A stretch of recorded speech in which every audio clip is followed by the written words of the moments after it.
Hello everyone, welcome to WowIS. Today we'll cover the topics of 12th of May. Okay, the contents PDF will be available at our Telegram channel, whose link we will be posting in the description box below. Please don't forget to subscribe to our channel and press the bell icon for any further update. Now we shall begin. Our first topic is National Technology Day. When is it celebrated? It's celebrated on 11th of May, that is day before yesterday. Now, the National Technology Day, why is it celebrated? It's celebrated because we did our first successful nuclear bomb test in 1998 under PM Vajpayee.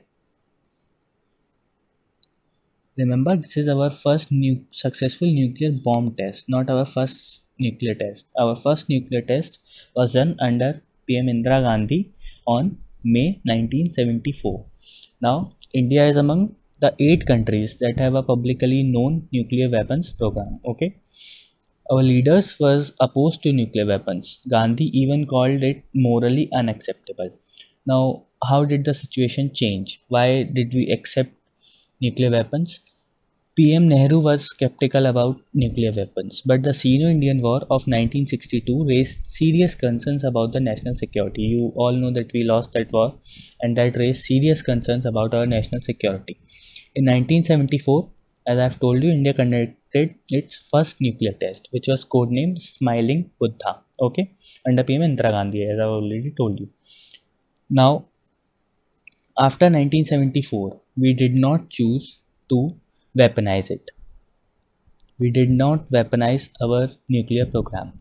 We only weaponized our nuclear program in 1998. This is 1998 under PM Vajpayee after our second nuclear test, which was our first nuclear bomb test. Remember this. Now, the NSG or the Nuclear Suppliers Group was founded in response to the Indian nuclear test in May 1974 with an aim to deny advanced technology to India and isolate India and contain India. Okay. Now, a short description about NSG. NSG is a group of 48 nuclear supplier countries that seek to prevent nuclear proliferation. Okay. Now moving to our next news, which is the Torah embroidery of the Nilgiris. Now what is this Torah embroidery? Torah embroidery is locally known as Bukhur or Kuti. Okay. This is an artwork among the Torah pastoral people of Nilgiris. Nilgiris in Tamil Nadu, which is made exclusively by women. This point you must remember. It is made exclusively by women. Okay. Now it is made with the use of red and black threads with a white cotton cloth. And both sides of the embroidery fabric is usable. Both sides is usable. This is the second most important thing. Both sides are usable. Okay. The designs relate to nature and the daily cycle of life. Okay, now nature also consists of floral patterns, but this particular design does not have many floral patterns. It covers the sun and the moon and various animals made in crimson and red colors. It doesn't cover many floral patterns. Remember this. It doesn't cover any floral patterns. Doesn't cover many floral patterns. Please write it down. Now, this handicraft has got GI tag and is worn by both men and women at all ceremonial occasions and also at funerals. Okay. Now, moving on to our next topic, which is Gopal Krishna Gokhale. Why is this news important? PM paid tribute to Gopal Krishna Gokhale on his birth anniversary, 9th May 1866. 9th May just passed. Now we shall see major contributions of Gokhale's life. He became a member of Indian National Congress in 1889. He was a disciple of social reformer M.G. Ranade. He was the leader of the INC moderate faction. Moderate faction also included Dada Bhai Naoroji, Badruddin Tayyabji. We all know this. Okay. Now he was elected as the INC president in 1905. You all know this is a controversial session of the Indian National Congress. In 1907, it also got split in the Surat session. Now, he also founded the Servants of India Society in 1905 for the expansion of Indian education. This cause, the Indian education, was very dear to Gokhale's heart. Okay, he was also elected to the Imperial Council of the Governor General as a non-official member. Remember this, a non-official member representing the Bombay province. Now he also founded the Ranade Institute of Economics. He was a disciple of M.G. Ranade. He founded the Ranade Institute of Economics in 1908. He also started a weekly English newspaper, the Hitvad. Okay, he was the political mentor of Mahatma Gandhi. We all know this. He was the political mentor of Mahatma Gandhi. Now moving on to our next news, which is the Atal Pension Yojana. Why is this news important? Because it has completed its 5 years, okay, of successful implementation. Now, what is it? It is a pension scheme which is primarily targeted at the unorganized sector. This you must remember, unorganized sector. It is administered by the Pension Fund Regulatory and Development Authority (PFRDA), which is a statutory body. Okay. Now, who can subscribe to it? It can be subscribed by any Indian between the age of 18 to 40 years. Please remember this. It can be asked in prelims. It can be subscribed by anyone who is in the range of 18 to 40 years of age. Okay, and he shall have a bank account. Now, it provides a minimum guaranteed pension ranging from rupees 1000, it is rupees 1000 to rupees 5000 on attaining the age of 60 years. It also entails some benefits like it will guarantee lifetime pension to the spouse if the beneficiary is dead, and in case both the beneficiary and the spouse are dead, the entire pension corpus is paid to the nominee. Okay, now our next news is the BiPAP, which is a non-invasive ventilator named as Swasth Vayu. Now, who has developed this? It has been developed by the National Aerospace Laboratories, Bangalore, which is a constituent of the CSIR to treat COVID-19 patients.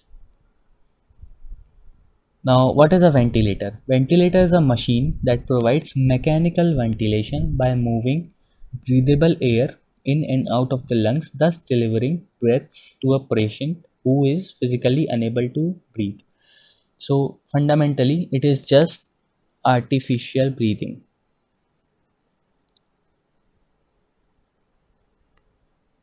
The ones who are unable to breathe are provided artificial breathing through ventilators. Now, BiPAP is a non-invasive ventilator. What is a non-invasive ventilator? It means that you don't have to do any surgery to fix it. It is just very easy, and without any specialized nursing you can fix it. Okay, it is cost effective and is configured with a majority of indigenous components. It has a built-in biocompatible 3D printed manifold and coupler with higher efficient particulate air filter. Okay, this is not very important.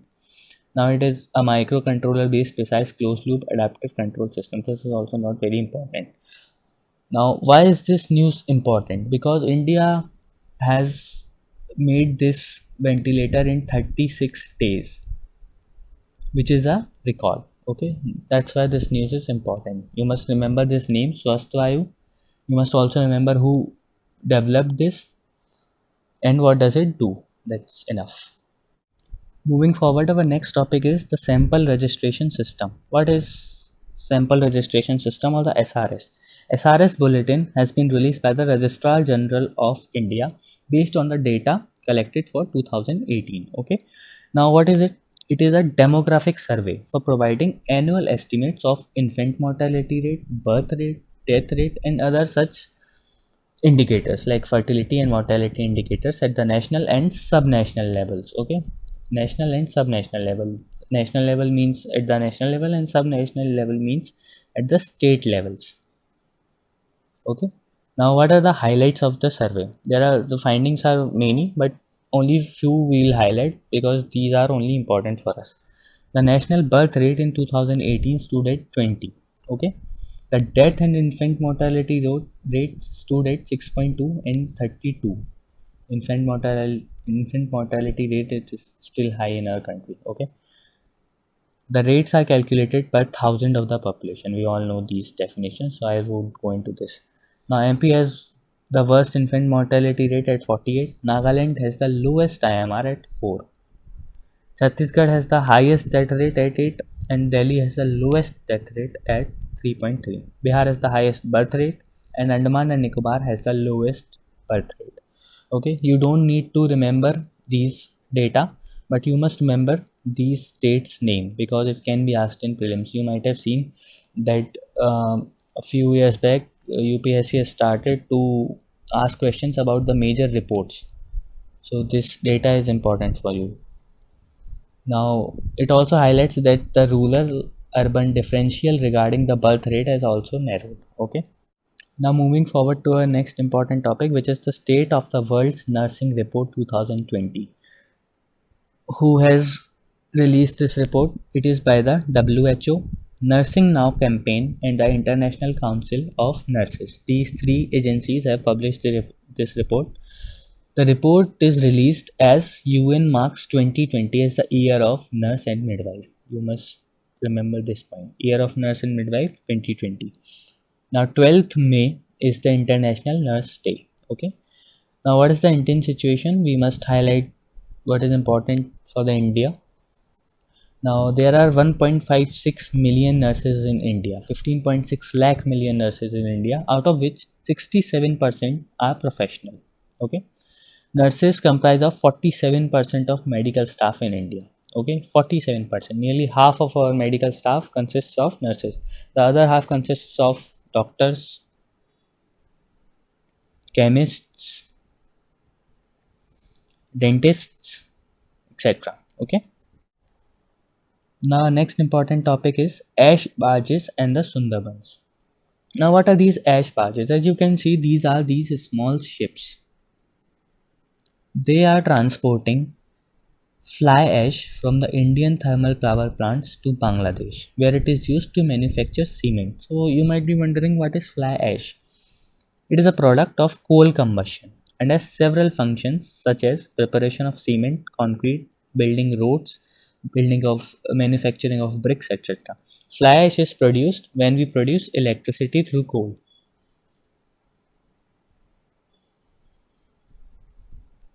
Electricity through coal. Okay.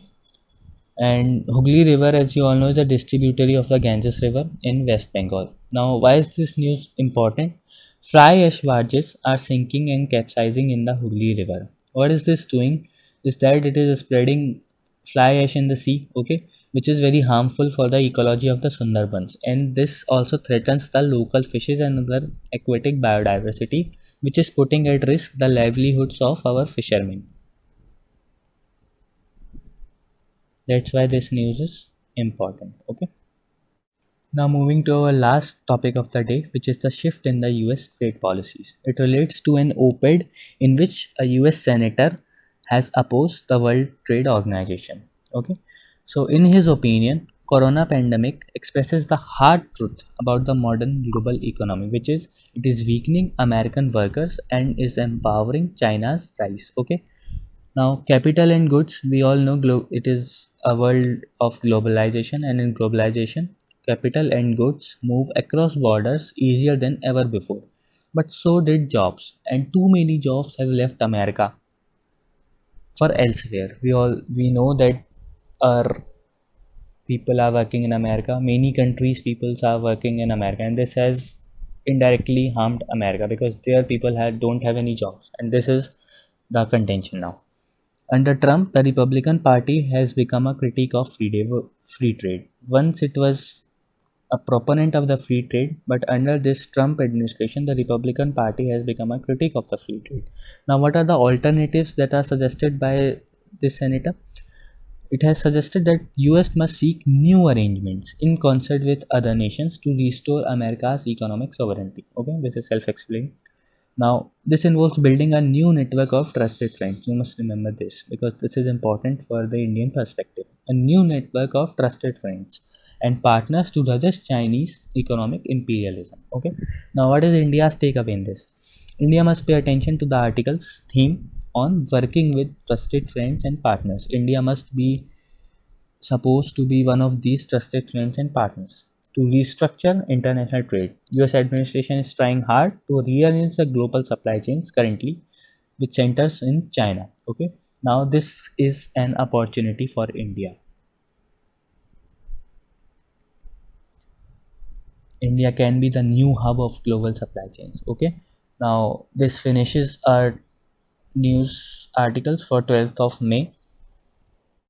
So for the contents PDF, please join our Telegram channel. Also, at the end of this month, we will be publishing Current Affairs Monthly Magazine. So please follow us daily so that you will be able to revise at the month end quickly. Okay, thank you.